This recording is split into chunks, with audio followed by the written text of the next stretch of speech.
C'est la même.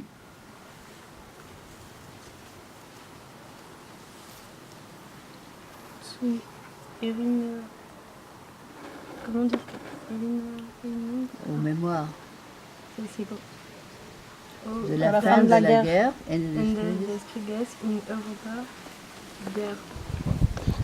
Parce qu'elle elle est allée à l'armée. Ok. Quand elle a quitté Vienne, elle est partie à Londres et là elle est entrée dans l'armée. Tu arrives à lire, Mamie, ce qu'il y a Der. C'est Get. Oui, qui C'est Paul, c'est Lui, c'est le frère de Opa qui s'est ça, c'est le suicidé frère de à Opa. Londres. Ça, c'est Ricardo. Ah, bon, on y vient. Mon premier amour. Barbaco. C'est au ski. Hein. Mais vous n'avez pas fait du ski en Italie. Bon, non. Bon, C'est après la gare ou avant la gare, tu penses? Ricardo, Ricardo, l'amoureux dont on a l'amoureux. tant entendu parler. Maté. de ma jeunesse. L'amoureux des montagnes italiennes. Avec les skis. Et ça, c'est maman et moi. C'est joli, maman.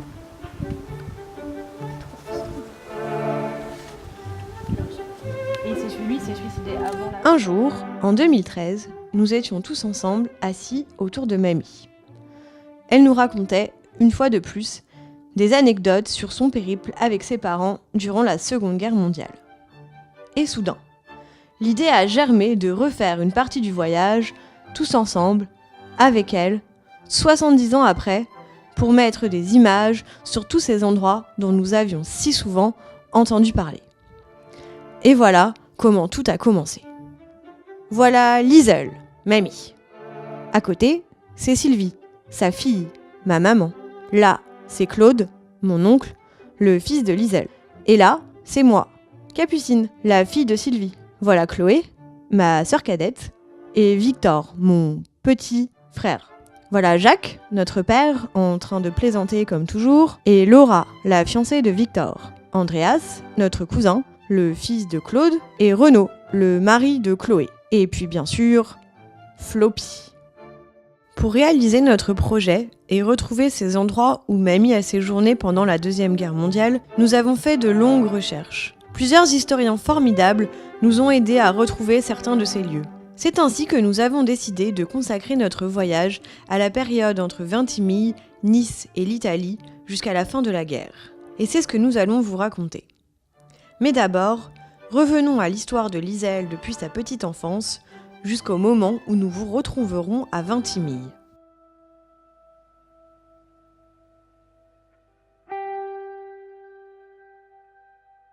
Mamie s'appelle Annelise Abromont, mais son nom de jeune fille est Gorges et tout le monde l'appelle Liesel. Elle est née à Vienne, en Autriche, le 30 novembre 1925, dans une famille juive. Ferdinand Gorges, son papa, notre arrière-grand-père, qu'on appelait Nandor, était quelqu'un d'extraordinaire. Nous ne l'avons pas beaucoup connu, mais on nous en a tant parlé. Notre arrière-grand-mère, Elsa, était pianiste. Premier prix de piano du Conservatoire de Vienne. C'était quelqu'un de fragile. Mamie n'avait que 7 ans quand Hitler arriva au pouvoir en 1933. Elle vivait alors à Berlin avec ses parents. Dès 1936, Nandor, notre arrière-grand-père, décida qu'il fallait partir. Un long exode commença alors pour eux, à travers toute l'Europe, devançant Hitler à chaque nouvelle étape. Mamie et ses parents durent se cacher et vivre en exil pendant 9 ans jusqu'à la fin de la guerre en mai 1945. Toutes les anecdotes que Mamie nous a racontées sur leurs années d'exode nous ont toujours paru ressembler à des aventures à la fois terrifiantes, tragiques, effroyables, mais aussi extraordinaires, incroyables, uniques, romantiques, et toujours sous la protection de cette fameuse bonne étoile. Sans elle, nous ne serions sûrement pas là pour vous les raconter. En 1932, après avoir fait faillite, Nandor décida d'aller vivre à Berlin. Mamie avait alors 6 ans. Il vendait du cirage et dans le cirage, il mettait une pièce comme une pièce de monnaie et la marque s'appelait Dolus, D-O-L-U-S. Et quand on avait rejoint les 5 lettres, les enfants recevaient des jouets. Donc tous les enfants demandaient à leur maman d'acheter ce cirage-là parce qu'ils voulaient avoir les jouets. Et en plus, à Vienne, il y a un Prat, ça veut dire un endroit où il y a beaucoup de manèges, tout ça. Et avec ces pièces, ils avaient le droit d'aller sur les manèges. Maintenant, à l'époque, c'est très très vieux, la publicité avec des cadeaux n'était pas usuelle.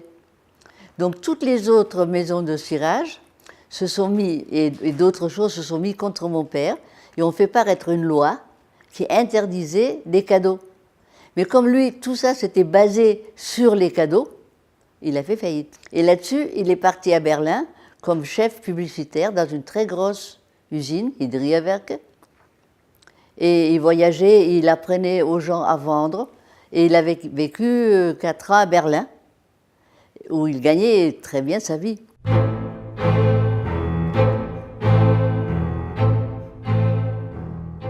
Mamie nous a toujours raconté qu'ils étaient heureux à Berlin.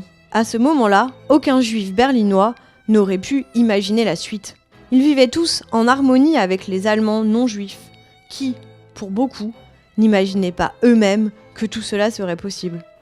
Moi, par exemple, à l'école, il y avait une maîtresse d'école qui s'appelait Mademoiselle Ulrich. Et quand il y avait, par exemple, une leçon de chant, chaque enfant devait chanter une chanson. Et une enfant a chanté une chanson qu'en français, si le sang des Juifs gicle des couteaux. Hein? En allemand, c'est Wenn das Judenblut vom Messer spritzt. C'est une chanson célèbre que les SS chantaient. Elle a fait interrompre cet enfant. Elle a dit, imagine qu'on te chante ça, tu aurais de la peine. Et la petite, elle a comme André et moi, je me suis dit, mon Dieu, si l'enfant chante une chanson comme ça, c'est le papa est SS.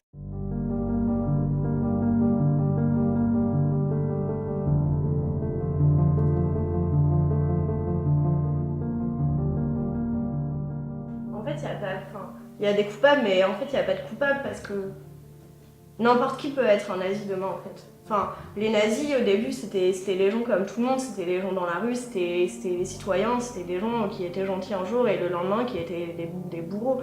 Et c'est un système, c'est un emballement qui fait que n'importe qui peut devenir demain ton bourreau. Et donc, au final, c'est ça, c'est que on sait, enfin, on apprend, mais ça, c'est pas les histoires de mamie, c'est... Si, puisque c'est aussi... en fait, on met en lien ces histoires avec l'histoire et ce qu'on apprend à l'école ou à l'université. C'est, voilà, tes copines de classe, le lendemain, elles te donnent des coups de pied. Mais pourquoi?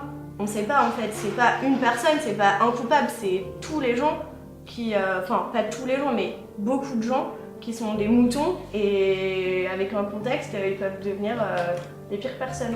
Donc ça veut dire qu'on sait que demain, une personne qui est notre copain, on peut devenir n'importe quoi. Moi, je pense qu'il y a des gens mauvais et des gens bons partout. Et je pense que tous les Allemands n'étaient pas mauvais. Il y en avait beaucoup de mauvais, bien sûr, trop de mauvais. Mais tous ne le sont pas. Et là, j'ai des anecdotes que j'ai vécues. Par exemple, on n'avait pas le droit de vendre du beurre, des œufs, tout ça aux Juifs. Et tous les soirs, devant notre porte d'appartement, on trouvait un petit paquet anonyme avec du beurre, du lait, tout ça. Il y a des coupables, mais on dit souvent que le juif est apatride, qu'il n'a pas de pays. Mais quand on voit ça, on comprend aussi pourquoi. C'est-à-dire qu'on se dit que si à un moment il faut devoir se changer de pays vite, se déplacer vite, on va garder ça en tête que vaut mieux pas rester, vaut mieux partir. Et donc l'attachement, des fois on va essayer de se détacher naturellement des choses pour se dire que s'il faut, il faut. S'il faut partir, s'il faut bouger, s'il faut changer. En 1936, la situation était devenue insupportable. Et Nandor, qui avait lu Mein Kampf, comprit alors qu'il ne serait pas possible de rester. Leurs amis berlinois leur disaient de rester à Berlin, qu'il ne leur arriverait rien, surtout qu'ils étaient autrichiens. Mais Nandor décida de rentrer en Autriche et de retourner chez eux, à Vienne. Jamais il n'aurait imaginé à ce moment-là ce qui allait arriver. Mais nous savons aujourd'hui que sans la clairvoyance de Nandor, qui n'a eu de cesse de protéger sa famille en parcourant l'Europe pour la cacher, il n'aurait pas survécu. Mais c'est bien sûr aussi grâce à leur bonne étoile. Là, nous sommes restés 2 ans. Et 2 ans après, c'était le Anschluss. Les Juifs étaient extrêmement unis à Vienne. Par exemple, moi, quand on vivait à Vienne, on fréquentait pratiquement que des Juifs. Que par contre, les 4 ans à Berlin, nous avions plein d'amis non-juifs. Ce que je ne rendais pas compte comme enfant, que comme on avait une famille merveilleuse à Vienne, aussi bien du côté maman que du côté papa, ah oui, mes parents étaient élevés dans la même maison, ils vivaient à un étage d'écart. Donc c'était une grande famille, celle de papa et celle de maman. Les sœurs de papa étaient les amis de ma mère, puisqu'ils étaient élevés dans la même maison. Ça nous a terriblement marqué, on a perdu notre pays. Nous, on aimait Vienne, on aimait Vienne.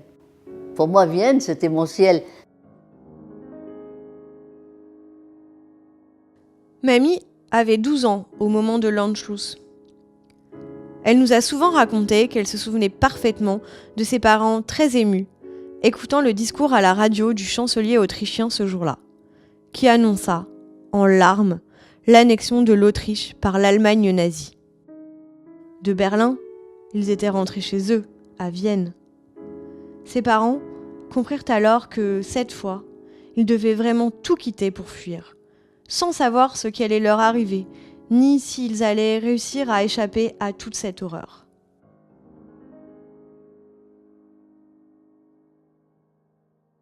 Après, nous sommes restés 1 an à Prague, où Hitler nous a rejoints.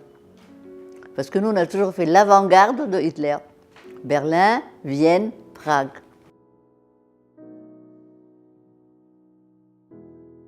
C'est-à-dire que papa est parti en premier. C'est une histoire qui est jolie, ça. Donc, comment faire venir ma famille à Prague? Et quelqu'un lui a trouvé une idée géniale. C'est-à-dire que sur la frontière, il y avait une chute d'eau. Et les gens en bateau atterrissaient là, en excursion, visitaient cette chute d'eau. Et à cet endroit, on pouvait rentrer en Tchécoslovaquie, il n'y avait pas de contrôle de frontières. Et donc, mais comme on ne pouvait pas écrire parce que toutes les lettres étaient contrôlées, il a envoyé à maman, je ne sais pas, une centaine de cartes, et sur chaque carte, il y avait un mot pour lui expliquer comment elle doit faire pour venir là.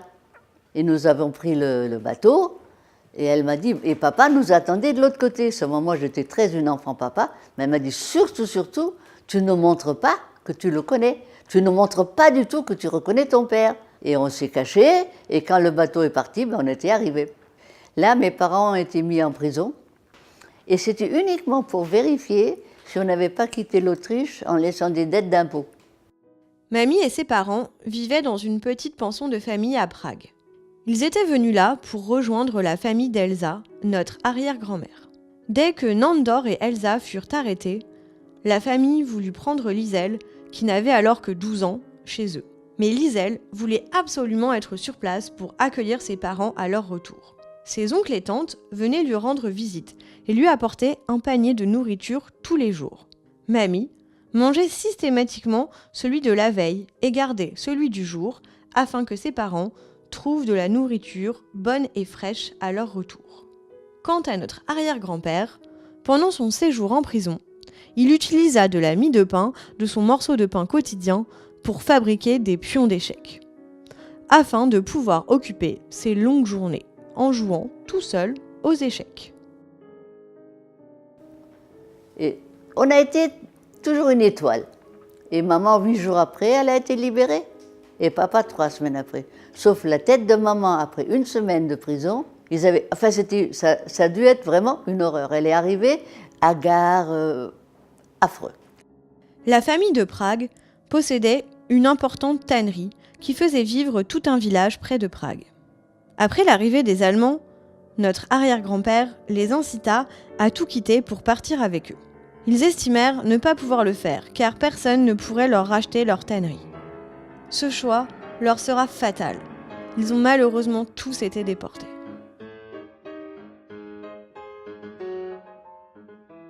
De là, on est parti à Genova.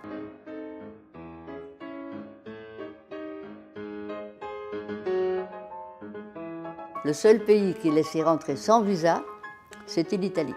Et papa dit, Mussolini, ils sont peut-être très gentils, mais qui sait, qu'est-ce que ça va devenir?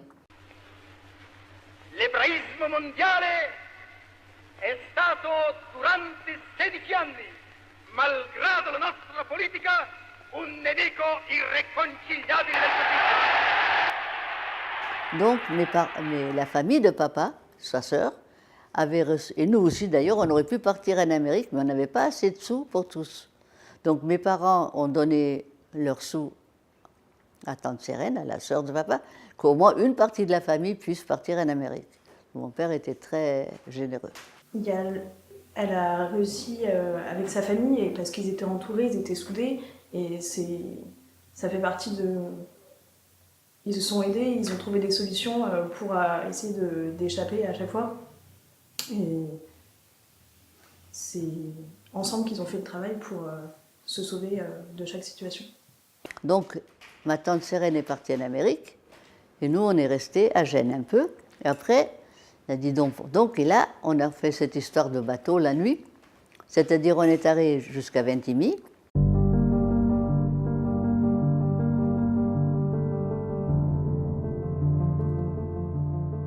À Ventimille, on a pris un tout petit chemin, il y avait des lucioles, on est descendu un par un tout petit chemin pour arriver à l'eau. Il ne fallait pas faire de bruit. Et là, il y avait plusieurs fois, le bateau faisait l'aller-retour. Et avec ce groupe, il y avait une dame avec un bébé, un monsieur unijambiste. Personne n'a voulu les prendre. Nous, on était le dernier bateau. Personne n'a voulu les prendre. Le bébé peut pleurer. Papa a dit, ils vont être notre ange gardien et on va les garder avec nous. Nous, on était le seul bateau à ne pas avoir été pris. Grâce à papa, on avait notre ange gardien. D'ailleurs, il a écrit un livre, mon papa, en marquant une vie sous une bonne étoile. Parce que toujours, au dernier moment, il y avait une étoile qui nous aidait. Et mamie, elle racontait toujours les histoires positives, qu'ils avaient une bonne étoile, donc c'était plus comme on a eu de la chance, et c'était comme des histoires joyeuses, alors que c'était très dur, mais c'était toujours raconté comme quelque chose de joyeux. Ça veut dire qu'il faut toujours essayer de trouver le positif partout.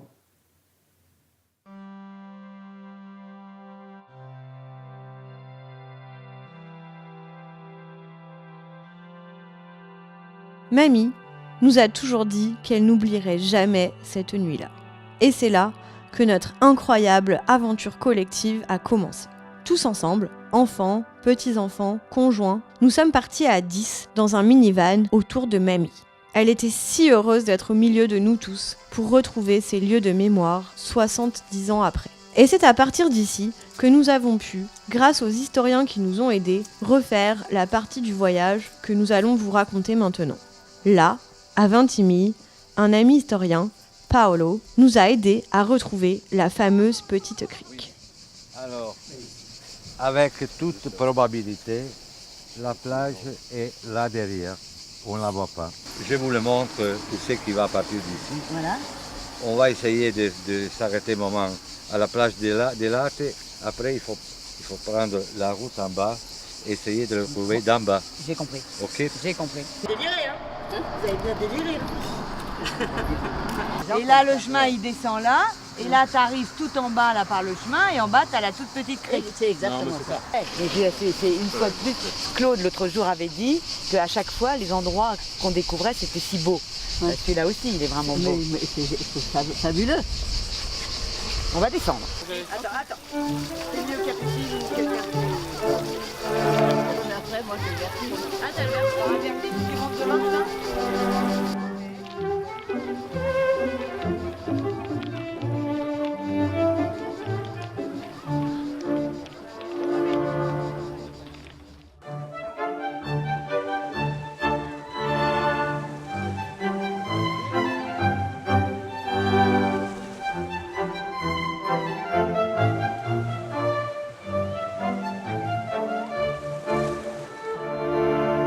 Avant, je vous ai dit, et peut-être ça serait intéressant si la dame, il se souvient, si le bateau était à rame ou à moteur. À rame. Voilà. Alors ça ne devait pas être tellement loin. Normalement, on débarquait au port de Menton. Il n'était pas grand comme ça, il était beaucoup plus petit. Là. Donc c'était 10 minutes. En 10 minutes, on est débarqué là. Quand le transport ça commence à se développer, normalement la surveillance française elle monte. et on était obligé de débarquer toujours plus loin. Jamais à la Côte d'Azur, il y a beaucoup de vagues. Cette nuit-là, il y avait des vagues hautes comme ça, qu'on n'a jamais compris. Jamais, jamais. Moi, j'ai vécu après 7 ans à Nice, il n'y a pas de vagues. Alors, pour atterrir sur un tout petit rocher, c'était l'horreur. En plus, maman, dans le fond du bateau couché, elle a été malade. Et alors, c'était organisé. Ceux qui avaient pu s'échapper, il y avait des taxis qui nous attendaient là-haut et nous amenaient à Nice. Mais oui, elle est là. Ah oui, oui. Ah oui. Je me rappelle qu'elle était très belle. Là, à droite. Tu la vois pas? Tu vois pas la pointe? Oui. Tu la reconnais ou pas? Non, tu la reconnais pas. Ça réveille rien. Ça réveille rien du tout. Voilà. Là, c'est foutu. Ça. Ça, Je peux c'est- pas vous dire que oui, c'est Bah, pas vrai. tu dis la vérité. Je dis la vérité, non. Et tu venais tous les vendredis, tous les samedis. Ouais. Samedi, non, c'est samedi qu'elle est. Oh, pas. Moi, tous les vendredis. Toi, tous les tu chantais, vendredis tu soirs. Tous les Et vendredis. tu chantais. Et donc, tu n'arrives pas à vous visualiser en train de rentrer Ah, mais ils ont Ah oui, ils obtenu. sont par là. Ils sont rentrés par là. Ouais. Peut-être avoir un Venez, résumé venez, par elle là. a dit. Merci beaucoup. Merci de nous accueillir. Merci beaucoup. C'est-à-dire, par exemple. Il faut demander à maman. Je vais donner à l'essence. Il faut nous aider. Oui. Parce que c'est pourquoi tu demandes si ça a été modifié. C'est quoi tes souvenirs? Il y avait toujours ce Bogdanovic là, tout ça. Ah, ça a été fait en 78, le sol, le marbre. Voilà. Donc il n'y avait pas Oui. le Bogdanovic par terre. C'est Vous vous vrai. rendez compte? C'est vrai. C'était il y a 70 ans. Hein. Elle a raison, parce qu'il y a eu une plaque là-bas. Donc l'ancien... C'est à cause du Bogdanovic que j'ai Il y posé était la pas. question. Non, Ça, je dis, c'est pas possible que je m'en souvienne pas. oui. Par contre, tout le reste n'a pas bougé. Moi, je me souviens, je chantais dans le chœur. Oui. C'était un chœur de filles, pas un chœur d'hommes. Et j'étais tout là-haut à droite. C'est possible, Ah, ça? Oui, bien sûr, parce que des fois, la chorale se met là, en haut à droite. Elle a le droit Oui, de oui, monter. c'est vrai. Donc c'est Ah, possible, vous ça. pouvez monter, hein, bien sûr. Bon, là, il y a quand même des choses de mes souvenirs qui sont justes. Mais là, c'est clair que tu te souviens. Allez, monte. Ah, là, C'est sûr que tu te souviens. Non, mais là, je me souviens. Eh ben, c'est génial, ça, non? Donne à Andrea, je sais pas les autres, mais c'est pas normal, c'est pas votre chapeau.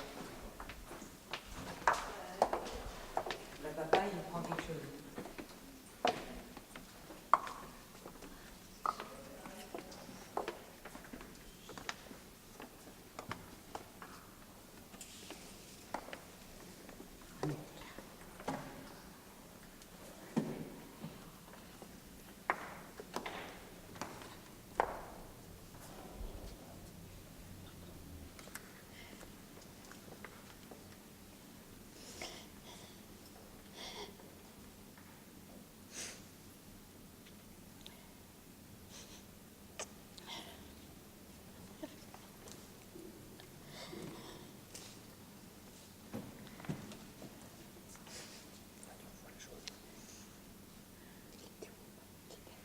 Ça, c'est très, très dur.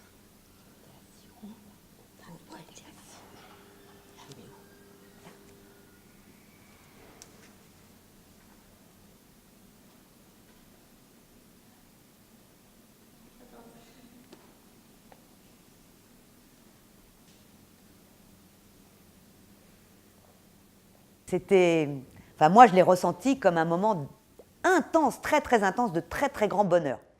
Parce que ces histoires, on les avait toujours entendues depuis notre petite enfance, et de mettre des images, des vraies images sur tous ces endroits dont on avait toujours entendu parler, c'était extraordinaire.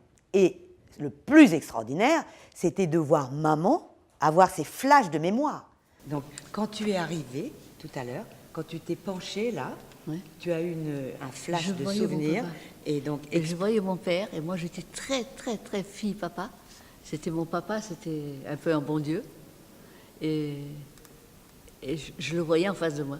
beaucoup, beaucoup de gens qui venaient dans la synagogue, c'était des réfugiés Oui, comme oui, vous. oui. À mon avis, oui. Et à mon avis, moi, le cœur déjà, c'était des gens comme moi. Ah, le chœur aussi? Oui, oui. Les autres filles qui chantaient avec toi, c'était pas du tout des niçoises. Il y avait peut-être quelques-unes. Mais Parce que beaucoup c'était très de mélangé. réfugiés. Mais il y avait très peu de juifs français. Oh oui, c'était un lieu de rencontre. La première fois que tu es venue à la synagogue, Mais je me rappelle que j'ai beaucoup aimé cette synagogue. J'ai énormément aimé cette synagogue.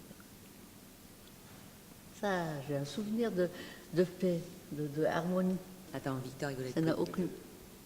Les gens que tu as rencontrés ici, il y en a qui ont dû te suivre à Saint-Martin au final. Tu as dû rencontrer des gens avec qui tu étais après à Saint-Martin, puisque beaucoup des gens de Saint-Martin-de-Vésubie étaient de Nice. Oui, Nice, Georges, je l'ai connu ici, puis il est monté là-haut. Hein. La première personne de Nice que j'ai rencontrée à Saint-Martin-de-Vésubie, c'est Georges, mon meilleur copain. Oui, bien sûr. Et qui venait aussi à la tous synagogue. qui étaient à Saint-Martin-Vésubie, c'était tous des juifs de Nice. Que tu devais voir à la synagogue, que tu devais fréquenter ici, forcément. Oui. C'était des visages que tu as dû retrouver longtemps. À Saint-Martin, je ne me rappelle pas. Par contre. Papa, il a dû y aller, moi, j'ai pas dû y aller beaucoup. Moi, je suis folle, moi, là-bas.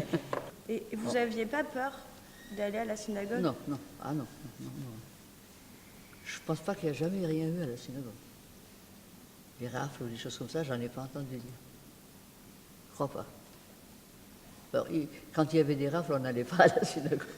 Non, mais le fait de dire qu'il y a autant de juifs au même endroit, vous n'aviez pas peur? Mais quand moi j'y allais, c'était zone libre. Ah oui, ouais, mais même si c'était zone libre, on n'était pas non, Il y avait rien. Zone libre, vous vous sentiez vraiment libre? Comme à chaque fois, Mamie, Nandor et Elsa ont précédé Hitler. Lorsqu'il passe cette fameuse nuit de Vintimille à Nice, nous sommes en septembre 1939. La Grande-Bretagne et la France ont déclaré la guerre à l'Allemagne exactement au même moment. Après plusieurs mois de guerre, Pétain signe l'armistice le 22 juin 1940. Les Allemands vont donc occuper la moitié de la France. Heureusement, Mamie et ses parents sont à Nice, donc en zone libre. Mais le gouvernement de Pétain, installé à Vichy, va instaurer des lois anti-juives qui impacteront même la zone libre où de nombreux juifs sont cachés et sauvés.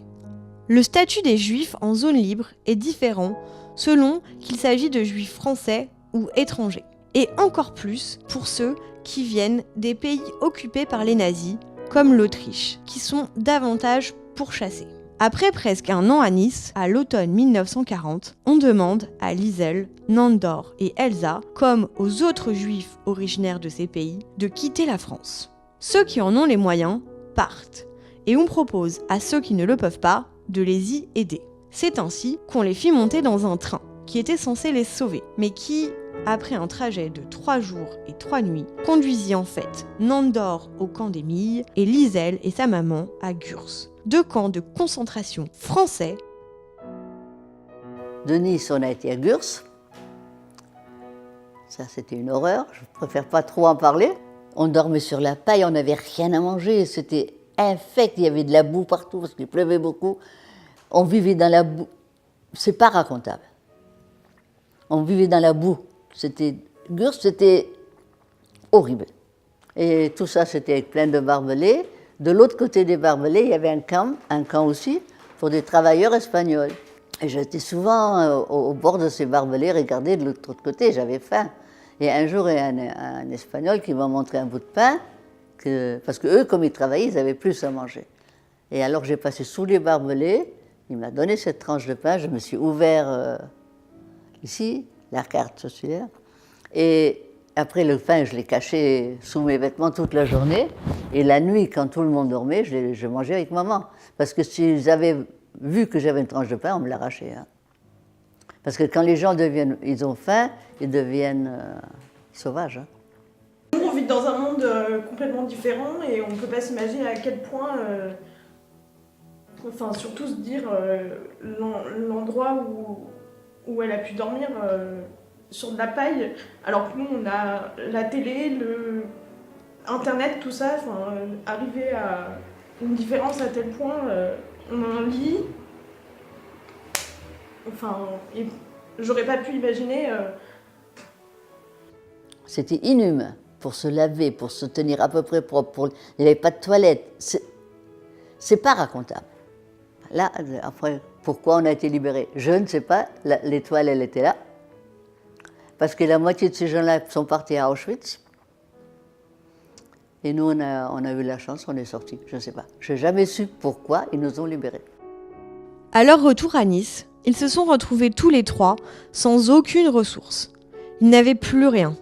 Ils ont même dû manger à la soupe populaire. L'agence juive de Nice les a aidés à trouver une chambre meublée et Liesel allait la journée dans une famille plus aisée où elle faisait la vaisselle en échange de repas.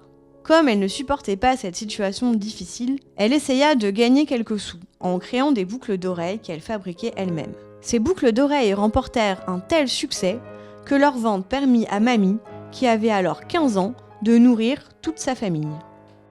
Alors à Nice, d'abord c'était occupé par les Italiens. Et les Italiens ont voulu nous sauver des Allemands. Ils nous ont mis en résidence forcée à Saint-Martin-Vésubie.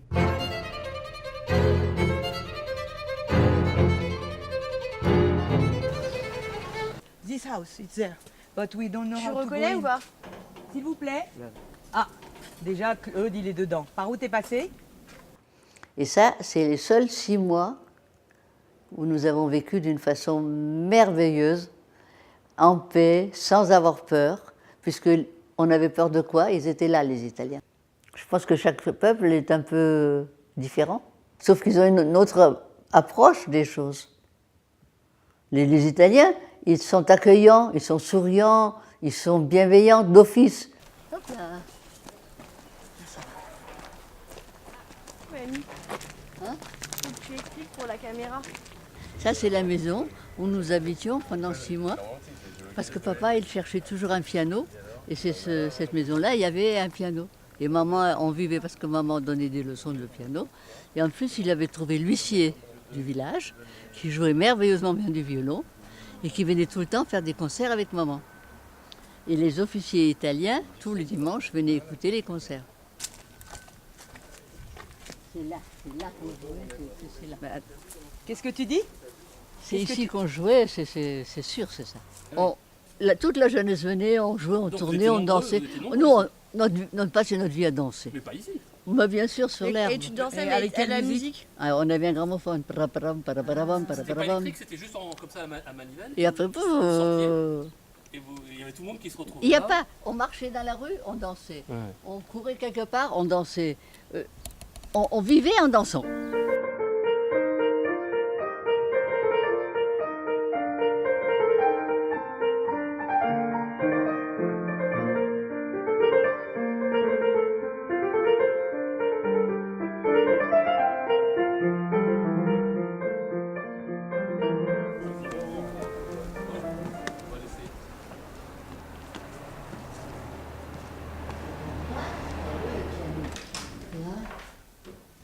Non, c'était une chambre à coucher. Et je cherche où il y avait le piano. Là? Peut-être là. Ah bah oui, C'était là? c'était là. Tu peux entrer. Hein. Je vais refaire. C'était là, il n'y a pas de problème. Entre. On mettait les chaises, c'était un peu comme ça. Hein. C'est moins chaud là. C'est incroyable ça. C'est là qu'il y avait le piano, c'est là que maman jouait, c'est là que ça se passait. Moi je suis sur la place là-haut. Bon, merci beaucoup monsieur, c'est très très aimable. Il y a des locataires. Tu as reconnu, mamie? Comment? Tu as reconnu Mais oui. Oh, mais regarde, ça n'a pas beaucoup changé. Hein. Non, non. Ça n'a pas changé. Ça n'a pas changé. Hein. Non. Non, non.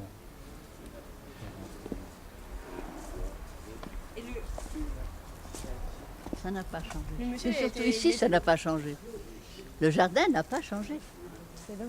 Et le monsieur, il était déjà là quand il était enfant, il était déjà ici, en même temps que toi. Ah bon? Il a dit qu'il avait 5 ou 6 ans. La maison, elle appartenait au boucher du village. C'est ça. Et il y avait un piano avant. Oui, il y avait un piano, mais il y a longtemps. Ah, mais il y a longtemps. Il y a longtemps. Moi, je n'ai pas connu le piano. Hein. Donc, d'accord. Donc, tu vois. Ah, c'est sûr? Ah, mais ce que je me souviens le plus, c'est le jardin avec le l'arbre. jardin et la maison et les marches. On vivait là. Merci infiniment, monsieur. Tu sais, il y a si longtemps que je doute de moi-même. Oui, mais enfin, c'est des souvenirs tellement incroyables que Ah oui. ils restent gravés. C'était pendant la guerre, c'était très très dur. C'était les 6 mois de vacances pendant la guerre. C'est magnifique.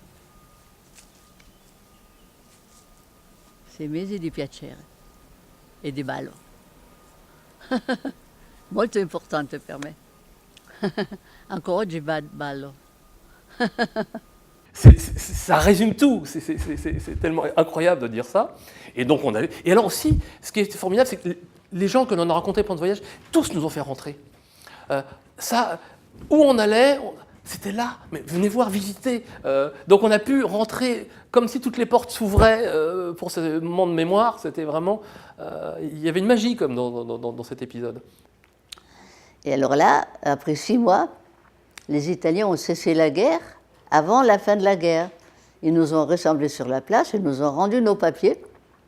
Ils nous ont dit, si vous traversez la montagne, de l'autre côté, il y a les Anglais, les Américains. Nous, on n'a pas assez de camions pour vous amener, il faut aller à pied.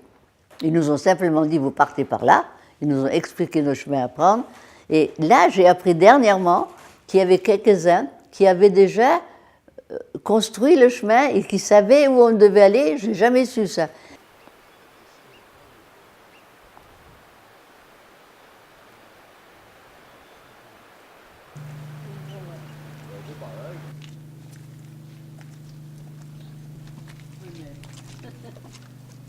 Après, il faut redescendre. Ah non, on n'arrête pas. Hein. Tu montes tout là-haut, on va voir les pierres. Mais c'était très dur parce qu'en plus, on n'avait pas de bonnes chaussures. En plus, on avait quand même chacun un sac ou quelque chose. Très peu. Très, très peu. On amenait vraiment un minimum.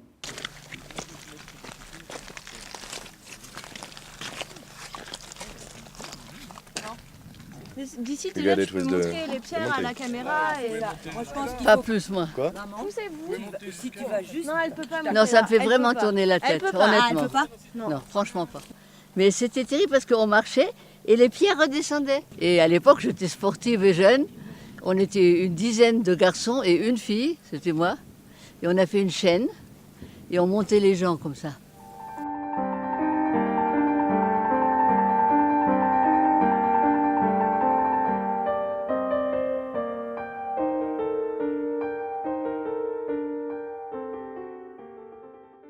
La traversée a duré 3 jours et 3 nuits.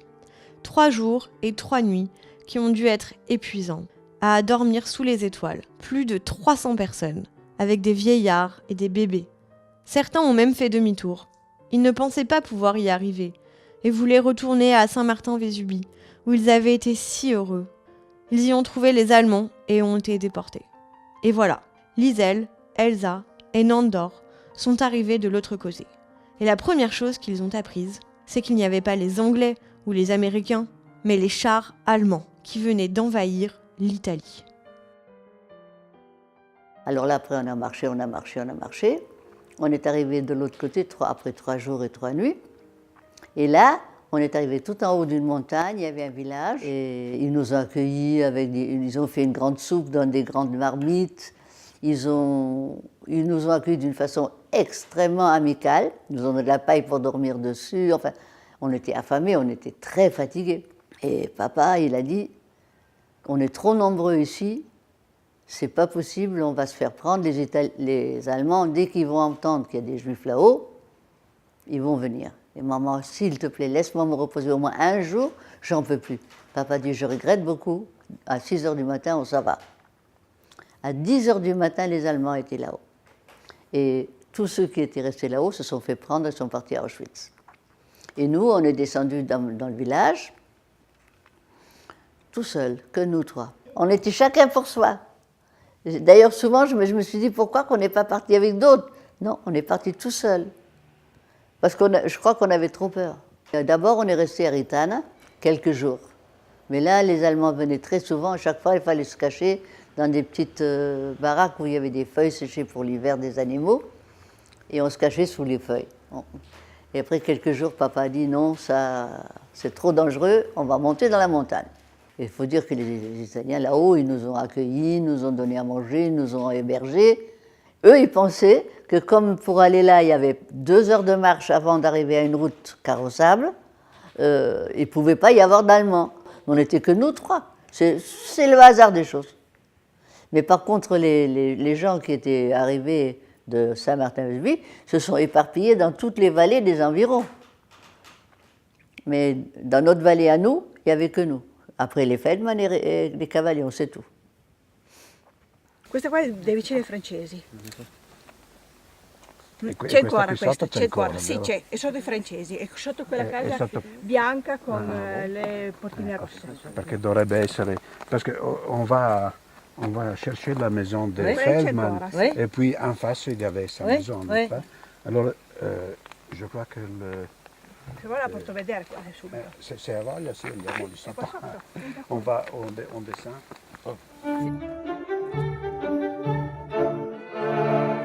Et voici le point d'orgue de notre voyage. Grâce à Lucio, l'un des historiens qui nous a le plus aidés dans nos recherches, nous avons pu retrouver la cabane où Mamie avait été cachée pendant 2 ans avec ses parents dans les montagnes du Piémont italien jusqu'à la libération en 1945. La grange pour animaux dont nous avions si souvent entendu parler. Sans eau, sans rien, où il faisait si froid l'hiver qu'il fallait dormir tout habillé, où il y avait des puces et des souris qui leur couraient sur le visage pendant la nuit. Et pourtant, où nous avions toujours eu le sentiment qu'ils avaient été heureux. Heureux car à l'abri, entourés de paysans qui étaient aussi démunis qu'eux, mais qui étaient si généreux qu'ils étaient prêts à partager le peu qu'ils avaient. Heureux, même si nous savions que Mamie avait été paralysée pendant 6 semaines par sous-alimentation et avait perdu tous ses cheveux. Heureuse, car c'est là qu'elle avait connu son premier grand amour si romantique avec Riccardo, le fils d'une autre famille juive italienne cachée dans la même vallée qu'eux et qui était leur compagnon d'infortune. Difficile de s'arrêter tant les anecdotes sont nombreuses, mais le plus impressionnant pour nous, c'était d'être là, avec elle, et d'assister à son émotion si extraordinaire et à ses flashs de mémoire. T'as celles qui sont effondrées, c'est pas dit non plus qu'elles sont en état. Non, ce serait plutôt celle-là. Tu dirais quoi? Elle était grande? Elle était assez grande. Il y avait une espèce de balcon. Ah bah, il y avait un balcon. Oui. Oh, bah c'est celle-là. Oh là là là là là là. Tu reconnais? Oui. Oh là là. Ça fait un effet. Oh, c'est celle-là, c'est sûr. Regarde, c'est très logique ce que tu dis. Parce que là, ça devait être fermé, il y avait des feuilles derrière. Et il y avait un étage. Tutto quello era pieno di foglie secco e tutta questa parte l'abitiamo. E qui c'era una stufa per scaldare e qui si poteva andare su sul balcone e là ci mettiamo le coperture per le puces, come on dit puces. Les Lucio, il y avait les puces. Les pulci. Le pulci. Beaucoup. Tutte quelle e c'erano molto anche le souris. Les souris. Et topi. Topi. Topi. E qui viviamo. Et c'était comme ça par terre, de la terre battue donc? Terre battue. Era come delle scatole con la paglia dove dormiamo e ci mettiamo un cosa così che le topi non andavano sulla figura. E una volta ci sono venuto un dottore per mi vedere, era già quasi verso la fine e mi ha portato della carne e i miei genitori hanno detto oh, è tanto tempo che non abbiamo visto carne, la sera non la mangiamo, domani a mezzogiorno la facciamo cucire e la mangiamo. E mio padre era un po' artista, ha messo fuori dalla finestra, perché non ne aveva frigidaire, e après, noi avevamo molto piccoli pezzi di legno per la stufa, e ha preso 1 e 2, è stato 1 ora e mettere du bois, legno sopra la carne per proteggere, e per proteggere. E la mattina quando siamo andati il gatto, ciac, e carne non c'era più. La sous-alimentation, tout ça, j'avais perdu presque tous mes cheveux. Perso quasi tutti i capelli e poi sono tornato, perché non abbiamo quasi niente a mangiare. Poco. E lo poco noi eravamo abituati a carne diversa, che i contadini anche mangiavano con noi. I contadini avevano carne, ce l'avevano dato, non mangiano meglio di noi. Tutto quello che avevano ce l'hanno dato, ma il corpo era abituato così, che noi no. I contadini erano meravigliosi. Tutti. Arrivava da un contadino, si sente, vuole qualcosa. E sempre non avevano niente loro, ma ci hanno sempre dato qualcosa. Ma nessuno non ci aveva detto tedeschi. Mais ce que je ne savais pas, ce que m'a dit Lucio hier, c'est qu'on leur disait qu'ils auraient 5000 lire Ça, je savais s'ils pas. dénonçaient quelqu'un, ça on n'a jamais su. Non. Et que malgré cette promesse d'argent, ils le faisaient Et malgré pas. leur pauvreté extrême. C'est extraordinaire ça. Noi facevamo da cucitore, c'era un pantalone, il tessuto era molto duro e tutto alla mano. Pour essayer de rendre un petit peu... Oui, per ringraziare. Non si può dire a che punto erano gentili. C'est irracontable. Et les Allemands sont montés 3 fois dans les 2 ans. Et c'était horrible parce que là-bas, il n'y avait pas de radio, il n'y avait pas d'électricité, il n'y avait pas d'eau courante, il n'y avait rien. Mais comment ça fait qu'on savait toujours tout? Parce que là-bas, il y avait le tam-tam. Quand par exemple les Allemands devaient arriver, on entendait de maison à maison « Tedeschi, Tedeschi, Tedeschi ». De mot en mot, de toutes les maisons, on entendait, et 1 minute après, tout le monde savait qu'ils arrivaient. Toujours passé à peu près de la même façon. Ils venaient chez nous avec une carte et ils nous demandaient si on peut leur dire où sont les partisans. Nous, les partisans, on n'en a jamais vu. Qu'est-ce qu'il y a? Il y a des partisans par là? Non, mais c'est vrai. On jouait vraiment les idiots, total. Quand Alfred, c'est la fois qu'on était caché que Bianco ne voulait pas rentrer à la maison, lui, il est resté caché sous les feuilles, ils l'ont trouvé, mais ce n'était pas une rafle pour les Juifs, ils cherchaient les partisans.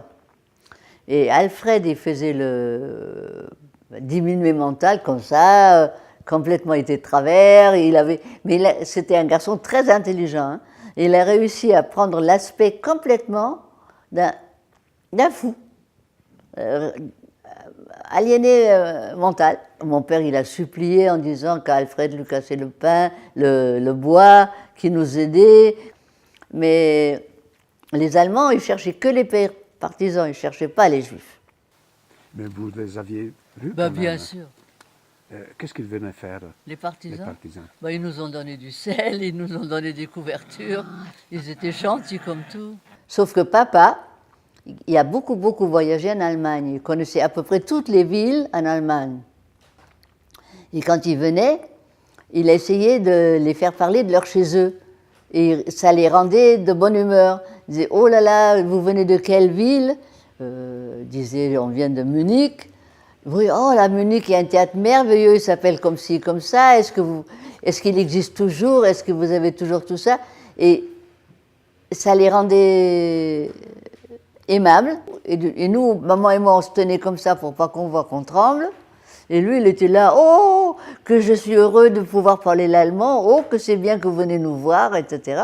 Ah, nous avons dit que nous avons vécu en ville, mais on était effrayés par les bombes, et qu'on ne voulait surtout pas vivre dans une ville où il y a des bombardements, et qu'on vivait là-haut, comme Robinson Crusoe, parce qu'on avait peur des bombes et on ne voulait pas être bombardé. Mon père, il avait une présence incroyable. Il riait avec eux. Oh, mais vous êtes d'où? Mais oh là là! Comment qu'il a fait, je ne sais pas. Mais il avait vraiment un caractère à part.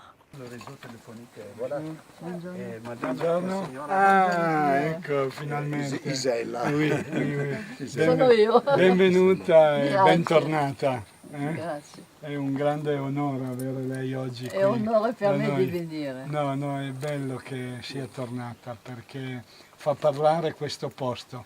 C'est ça l'église de Don Martini? Elle était petite, hein? E Don Martino domenica mattina, quando diceva ci sono dei ebrei e bisogna aiutarli, che non hanno da mangiare, che hanno paura e bisogna che tutti aiutate questi ebrei. E la gente lo faceva. Era strano perché c'era un accordion e prima le donne ballavano insieme e gli uomini e più avanti andava il tempo gli uomini ballavano con le donne alla fine della sera. E poi mi accompagnava alla mia casa. E avevo un'amica che si appelava Mariuccia, che mi portava da ballare tutti. E tutti volevano ballare con la signora della città. E quando io ho promesso a Don Martino che io non irei più, mai più, non sono andato mai più. Perché era tanto gentile. Sono andato una volta alla chiesa a Natale, che era tanto bello, che quando andavano tutte le luci, bruciavano, che venivano dappertutto, e che Mariuccia mi ha detto vieni con noi alla messa di mezzanotte. Era bellissimo, tutte le piccole luci che venivano dappertutto, era romantica. Con le luci? Era la notte, tutto era scuro e venivano dappertutto per la chiesa. Et venivano con la bougies ou des petites louches pétrole, ils avaient des petites lampes. Ils venaient de là-haut, de partout. On voyait dans les arbres les petites lumières. Questo Natale non lo dimenticherò mai. Tous les jours, le soir, on priait. Mais pas juif, catholique, machin chouette. Bon Dieu, laisse-nous là jusqu'à la fin de la guerre.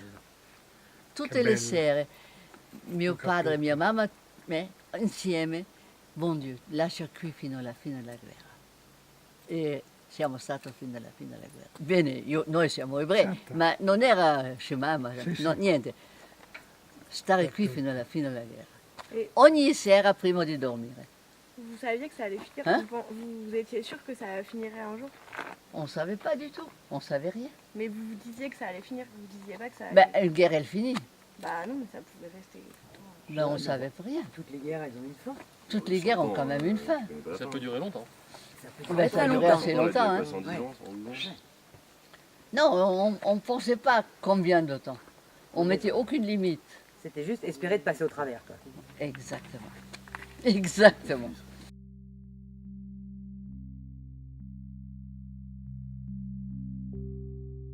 Donc du coup, c'était hyper fort de voir en fait mamie revivre les événements et du coup, ça a été super bien de le faire avec elle ce voyage. Parce qu'on a pu avoir plus d'images sur les mots et c'était du plus concret entre guillemets. Donc très intéressant et enrichissant. Et je pense que c'était un peu comme un voyage initiatique. En fait, ça nous a tous soudés, on était tous ensemble dans la voiture et on a vécu 4 jours autour d'une histoire. Du coup, on était tous vraiment ensemble et quand on est revenu, je trouve que tous ensemble, je sais pas, il y avait vraiment un truc fort qu'on avait vécu et qui a créé un lien. Et donc, il y a eu un, je sais pas, il y avait un après, quoi. C'était pas pareil. Mais non, mais déjà, on s'est rendu compte à quel point elle avait marqué déjà son passage à cette époque-là avait marqué. C'est quand même déjà très enrichissant pour nous et en plus de l'avoir retrouvé, cet endroit qu'elle avait marqué, si elle l'avait marqué autant, c'est qu'il y a eu beaucoup de passages forts pour elle. Le fait de les retrouver, c'était beaucoup d'émotions. Donc pour nous, c'est pas juste de la voir retrouver ça, de voir les gens qui l'attendent, les gens qui 60 ans après se souviennent encore d'elle, ont appelé leurs enfants. En rapport avec elle et tout ça, c'est quand même relativement fort. Et on était tous ensemble en famille, et donc forcément, oui, ça marque et ça enrichit et ça change. Ouais, il y avait de la fierté aussi. Aussi, ouais. Et surtout, ce qui était impressionnant, c'était dès le premier regard que mamie avait sur quelque chose qu'elle se souvenait, elle revivait directement la guerre, elle la revoyait tout de suite. Et, ça montre que c'est inoubliable et que. Donc on peut pas... le fait d'y être allé, ça montre qu'on était en partie avec elle maintenant. Enfin, à l'époque, c'est comme si on était avec elle. Vu qu'elle le revoyait, donc c'est comme si on était avec elle pendant la guerre. On vit pacifiquement dans un pays. On est comme vous êtes français, nous on était autrichiens. Vous aimiez votre pays, nous on aimait notre pays. Et quand tout ça, ça nous est tombé dessus, on tombait de haut, on ne comprenait pas. Et je pense que pour vous de comprendre ça, c'est encore plus difficile. Et maintenant, quand il y aura encore une génération de plus, ils ne comprendront rien du tout. En fait, on ne comprend pas. Mais non. Mais on peut pas comprendre. Mais est-ce que tu crois que nous, on comprenait? On ne comprenait pas non plus. Pourquoi ils nous font ça? Pourquoi? Qu'est-ce qu'on a fait? Et tous, on s'est tous demandé, mais pourquoi? Si tu veux la vérité. Combien de fois j'étais le soir dans mon lit, je me disais, mais